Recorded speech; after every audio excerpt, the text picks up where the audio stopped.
joining the panel in that very short break that we had. Independent Senator of the ACT and nimble on his feet, David Pocock. Never in doubt, Tom. Come on. Yeah, never in doubt. Running into the studio. Indeed, you didn't quite duck under, but you knew you'd be okay. All right, so electoral reform. How is this a concern around, not so much for you, seat caps, and this is not going to come in for a while. How much of an issue do you have with this, and what sort of impact do you think it'll have?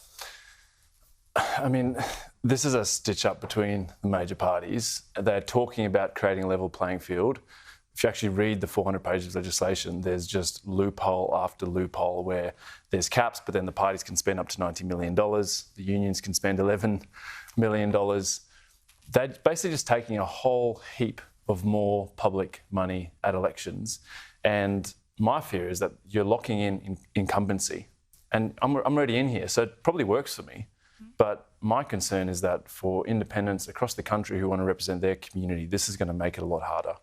Were you able to outgun the Liberal Party when you went for your Senate spot?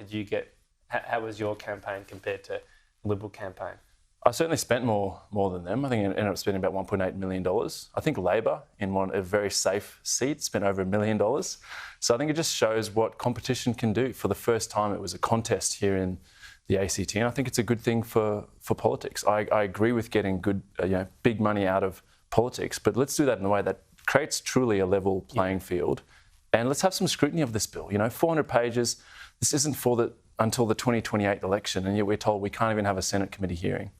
For an independent, is the view that you need to outspend them at that micro level because they'll have the advantage in a macro sense? Is that the only way an independent can win? You've got to outspend them at least on a per seat or per Senate seat basis? I mean, I think it's really campaign by campaign. You have your own strategy. The thing you have to do as an independent is actually get in front of people. You're an unknown quantity. People don't know what you stand for.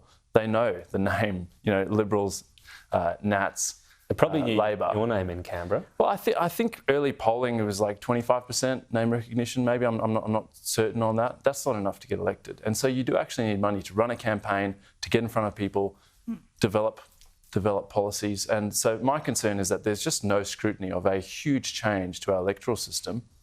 What's the rush? This is for 2028. Let's get this right. Do you think you would have won if these laws had been in place when you were running? Would you still have been able to get over the line, or this actually kills off independent successes like you had? I don't know. I mean, I think it obviously would have been a lot harder. So take the ACT under this proposed legislation, the cap would be $600,000 per senator. But the Labor Party can run millions of dollars of ads in the ACT as long as they don't mention the candidate's name. That's not a level playing field. It's like if the cap was the cap, then sure, I think there'd be I'd be open to actually looking at that through a Senate committee process. How is this going to work? But to say that it's a level playing field and then to have these other buckets of money that the major parties can use as long as they don't mention who the candidate is, like, do people actually know who the candidate is for the major parties a lot of the time? I'm not sure. The misinformation bill, I've spoken to you about it before and you've got concerns. It looks like the government won't get the numbers to get that through. Do you welcome that? I do. I don't support it. I engaged in the Senate committee process. We heard from experts. Not a lot of support for it. Do you think they'll shelve it? Then it won't even go to a vote? Because there was a view that's really across up to them. The political spectrum, I think, that it would have a chilling effect on free speech. That's the risk. Well, I mean, the thing that came out of the Senate committee process was that, yes, misinformation is a problem. The way they're going about trying to deal with it is totally the wrong approach, where you're basically saying to the social media platforms, you deal with this. You have to deal with this. And I think that does bring into question freedom of expression. And we've seen major parties across the country crack down on the right to protest. And I think a lot of people are really worried about losing these freedoms that are so fundamental to our democracy. Does it reinforce to you the power of the Senate committee process? I know for viewers and for those outside of this place, it might get a bit into the weeds, but I think in terms of scrutiny, it's a good example of how a bad piece of legislation can be exposed and dumped. Absolutely, and legislation can be improved, or through the process you can realise this is a bad bill. And we heard Professor Anne Toomey say she had real concerns, the Human Rights Commissioner, a range of really well-respected experts. And yesterday in the Senate, Senator David from Victoria stood up and said, I actually thought this wasn't a bad idea. And on then actually hearing the evidence from experts, I don't like it, I'm not going to vote for it. So again, it kind of comes back to proper process in governance and actually doing things well as a parliament.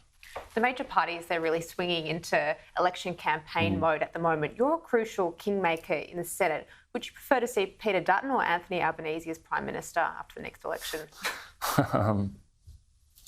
I mean, I think in many ways, Peter Dutton has diagnosed some of the problems with this government. I think a lack of courage to actually take on the big issues when it comes to cost of living and housing and really go hard with an ambitious agenda. To their credit, they're doing a range of things. But as I often say, I don't think they're touching the side. And a lot of Australians are really feeling the pinch at the moment.